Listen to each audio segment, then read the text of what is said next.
Supreme court ने SC/ST जो act है उसको कहीं ना कहीं राज्य सरकारों के हवाले करने की कोशिश की है, कहीं ना कहीं ख़त्म करने की कोशिश की है। क्या विचार है सर, क्या कहना है? परिचय दीजिए पहले।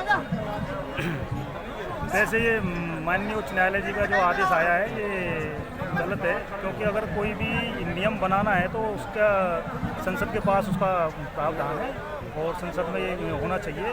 बाकी हमारे हितों के खिलाफ है, हम इसके खिलाफ हमेशा लड़ेंगे। हमने जो आवाज़ उठाई है आज इसी के उपलक्ष्य में हमने 30 तारीख को जो भारत बंद का आह्वान किया है वो सफलतापूर्वक हमने इसको बंद भी किया है।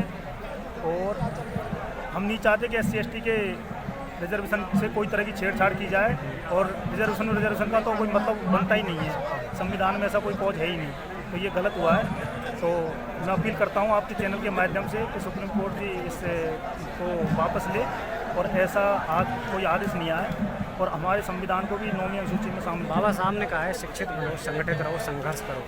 आज समाज छोटी छोटी पार्टियां बनाकर भाई शिक्षित हुए और तभी संघर्ष कर रहे हैं। छोटी छोटी पार्टियां बनाकर समाज को विघटित करने में लगे हुए हैं लोग, क्या कहना चाहिए? तो वो समाज को पार्टियों में विघटित करने में वो राजनीतिक पार्टियां हैं वो अपने फायदे के लिए कुछ भी कर सकती हैं। तो उत्तर प्रदेश में बहुजन समाज पार्टी ने बाबा साहब की विचारधारा अपनाकर 4 बार सत्ता में आई। उत्तर प्रदेश में नहीं, बाबा साहब की जो विचारधारा है वो पूरे देश में, मैं कह रहा हूँ उसका उत्तर प्रदेश में BSP ने 4 बार सरकार बनाई BSP में, लेकिन आपके सामने चंद्रशेखर जी खड़े हैं तो और मुझे BSP देखना चाहते हैं। राजनीतिक पार्टी से कोई मतलब नहीं है और ना ही मुझे उससे हस्तक्षेप करना है। पार्टियां अपने सत्ता में आने के लिए कुछ भी कर सकती हैं। उनको बाबा साहब ने कहा था लिख दो अपने घर की दीवारों पर, हम इस देश के साथ जब तक शासन नहीं बनोगे आपको न्याय कौन देगा?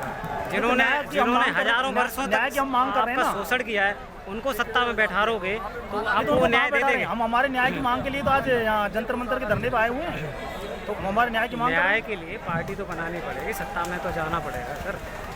नहीं जरूर नहीं, पार्टी बनाकर हमें न्याय मिले। हम बिना सत्ता में जाए कैसे न्याय मिल जाएगा?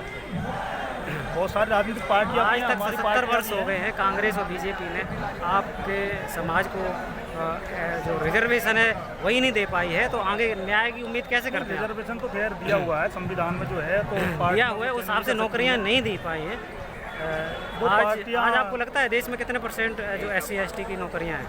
नौकरियां तो बहुत कम है उच्च पदों पर। हमारी नौकरी बिल्कुल नगण्य आंकड़े लेकर आए वैसे ही उठे चले आए, और हमारी जो पोस्ट है वो भरी नहीं जा रही है। तो मैं आपके चैनल के माध्यम से सरकार से अपील करूँगा कि हमारी जो पोस्ट है वो प्रॉपर भरी जाए और हमारे जो हक है। जनता को क्या मैसेज देना चाहिए? जनता को ये मैसेज दिया जाऊँगा मैं अपनी SC/ST के भाइयों को, जो SC/ST OBC के आरक्षण के साथ जो छेड़खानी की जा रही है वो नहीं होनी चाहिए। और हमें एक मत होकर हम संघर्ष कर रहे हैं और करेंगे, जब तक हमारे हक हमें पूरा नहीं मिलेगा हम रुकेंगे नहीं, हम लड़ेंगे।